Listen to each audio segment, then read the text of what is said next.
जो कहती हैं मान लेने में भलाई है। और दुल्हा सरकार पालकी से उतर गए और पैदल पैदल आंगन में चलने लगे मंडप की ओर।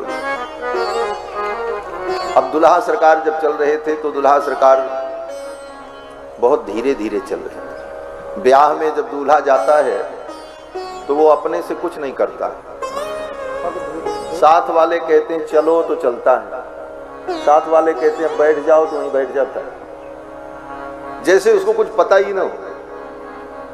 तो इशारा किया मित्रों ने, बोले चलो। तो दुल्हा सरकार चारों भाई धीरे धीरे एक एक पांव बढ़ाने लगे। धीरे धीरे जब चल रहे थे तो एक सखी ने कहा, जरा बताओ ये दुल्हा सरकार धीरे धीरे चल रहे हैं, कैसे लग रहे हैं? इनकी जो चाल है धीरे धीरे, ये चाल कैसी लग रही है, जरा बताओ। तो सखी ने कहा, लग रहा है जैसे कोल्हू का बैल धीरे धीरे चलता हो। जैसे कोल्हू का बैल होता है बहुत धीरे धीरे चलता है, उसी तरह कोल्हू के बैल के समान ये चल रहे हैं। पग धीरे कैसे दूल्हा धरत है सखी, पग धीरे कैसे दूल्हा धरत है सखी, चले धीरे जैसे कोल्हू के बरत है सखी, चले धीरे जैसे कोल्हू के बरत है सखी, पग धीरे कैसे दूल्हा धरत है सखी, पग धीरे कैसे दूल्हा धरत है सखी, चले धीरे जैसे कोल्हू के बरत है सखी, चले धीरे जैसे कोल्हू के बरत है सखी। ऐसी उपमा में कवन विवेक है सखी, ऐसी उपमा में कवन विवेक है सखी, बरोबर के नाम गुण एक है सखी, बरोबर के नाम गुण एक है सखी। देखो ये केवल मिथिला का हाव भाव नहीं, इसमें मिथिला की सखियों का वेदांत ज्ञान भरा हुआ है। सखी ने कहा, इस उपमा में तुमने विवेक का प्रयोग नहीं किया। एक मनुष्य के लिए, एक पुरुष के लिए एक बैल की उपमा, बरद की उपमा दी, वो भी कोल्हू का बरद। इसमें क्या विवेक है, क्या विचार किया? तो मिथिला की सखी कहती है, देखो जो बरद का गुणधर्म है वो गुणधर्म इनमें भी है। क्या गुणधर्म है? बोले बैल को कहा जाता है बरद और इनका नाम भी बरद है, ये बरदराज है। वरम ददाती थी वरदा, जो वर देते हैं इसलिए वरद हैं, तो बरद तो ये भी है। और कोल्हू को जो खींचता है वो भी बरद होता है। और गुण, बोले गुण की एकता ये है कि बैल जो है कोल्हू में सरसों को पेरता है, और ये बोले इनका कोल्हू बहुत बड़ा है। इनका कोल्हू कितना बड़ा है? बोले ये ब्रह्मांड चक्र जो चल रहा है, सृष्टि चक्र, ये इनका कोल्हू है और इसको चलाने वाले ये हैं। और करोड़ों करोड़ों अनंत अनंत जीव रूपी सरसों को डाल करके पुनरपि जन्मम पुनरपि मरणम पुनरपि जननी जठरे शयनम में पेरते रहते हैं, घुमाते रहते हैं। जन्म मृत्यु के चक्कर में समस्त प्राणियों को घुमाने वाले और इस सृष्टि चक्र का कोल्हू चलाने वाले बरद कौन है? बोले ये है। आहे तेरे कोल्हू में बरद सरसों धानी है सखी, तेरे कोल्हू में बरद सरसों धानी है सखी, ये 84 लाख जोड़ी के विधानी है सखी, ये 84 लाख जोड़ी के विधानी है सखी। पग धीरे कैसे दूल्हा धरत है सखी, पग धीरे कैसे दूल्हा धरत है सखी, चले धीरे जैसे कोलू के बरद हे सखी, चले धीरे जैसे कोलू के बरद हे सखी। सखियों ने कहा दुल्हा सरकार धीरे धीरे चल रहे हैं, ऐसे लग रहा है जैसे कोल्हू का बैल चल रहा हो। राम जी ने सोचा धीरे धीरे चलेंगे तो कोल्हू का बैल बता रही है, तो थोड़ा तेज चलते हैं। राम जी तेज चलने लगे। जब तेज गति से चलने लगे तो सखियों ने कहा अब दुल्हा सरकार कैसे लग रहे हैं बताओ। तो एक सखी ने कहा जैसे बंधन से छूट अज भागे है सखी, जैसे बंधन से छूट करके, अज माने बकरा,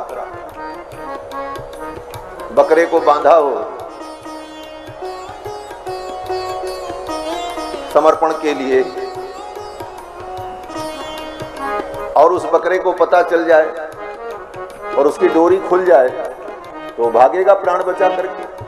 मिथिला की सखियां कहती जैसे बंधन से छूट अज भागे है सखी, जैसे बंधन से छूट करके अज भागता है ऐसे ही ये तेज गति से चल रहे हैं। सखी ने कहा इस उपमा में क्या विशेषता है। सखी ने कहा देखो ये भी अज है, इनका भी एक नाम अज है। क्यों? बोले अजायमानो बहुधा विजायते, इनका एक नाम अज है। अज इसलिए इनका नाम है कि ये अजन्मा है, जिसका जन्म नहीं होता वो अज है। और इनके जो पुरखा थे उनका भी नाम अज था, अज के खानदान में हुए इसलिए अज है, इसलिए इनके लिए ये उपमा ठीक है। फिर तो भगवान ने सोचा रघुनाथ जी ने धीरे चलो तो बैल बता रही है, तेज चलो तो बकरा बता रही है, तो क्या करें। राम जी ने कहा आप चलेंगे ही नहीं। आंगन में खड़े हो गए चारों दुल्हा सरकार। जब आंगन में खड़े हो गए तो मिथिला की सखियों ने कहा अब कैसे लग रहे हैं दुल्हा सरकार जरा बताओ। तो मिथिला की सखियों ने कहा लग रहा है जैसे 4 खंभा गाड़ दिया गया हो। कैसे लागे अब अंगना में ठाड़े सखी, कैसे लागे अब अंगना में ठाड़े सखी। जो तो वर्ण नील मणि खंभ गाड़े सखी, जो तो वर्ण नील मणि खंभ गाड़े सखी। सखी ने कहा अब लग रहा है जैसे 4 खंभे गाड़ दिए गए। कैसे खंभे?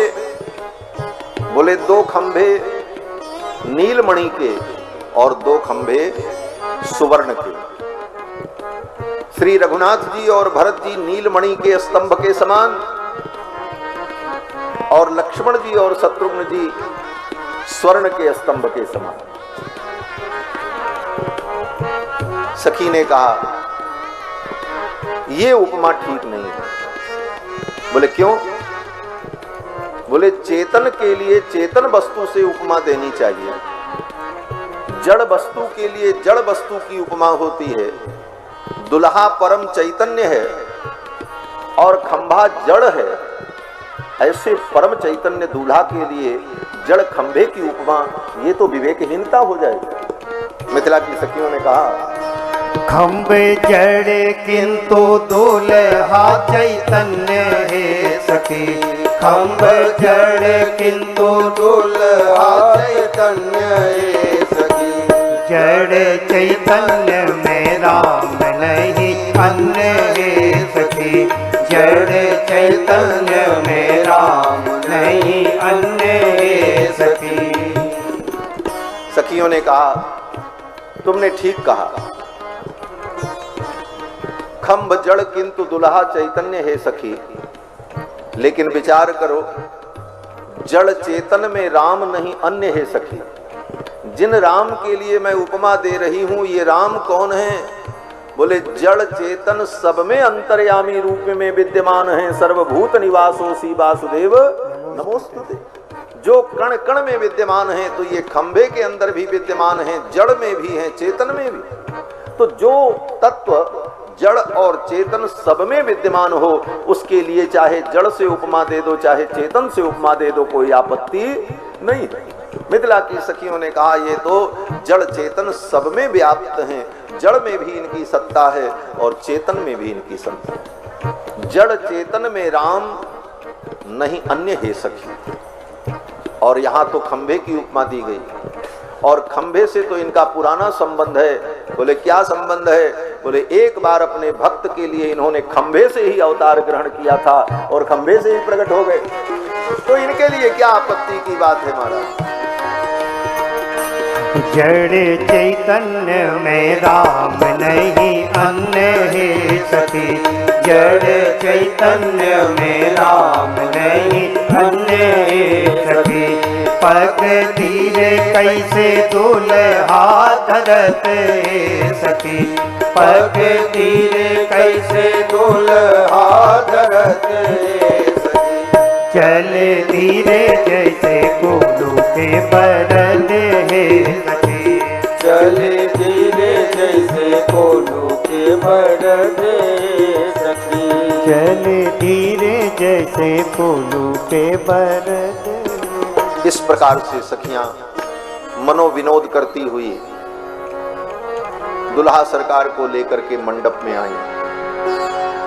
गोस्वामी तुलसीदास जी लिखते हैं, यही विधि राम मंडप ही आए, यही विधि राम मंडप ही आए, यही विधि राम मंडप ही आए। अर्घ देई आसन बैठाए, अर्घ देई आसन बैठाए। यही विधि राम मंडप ही आए, यही विधि राम मंडप ही आए। इस प्रकार से सखियां भगवान को लेकर के मंडप में आई।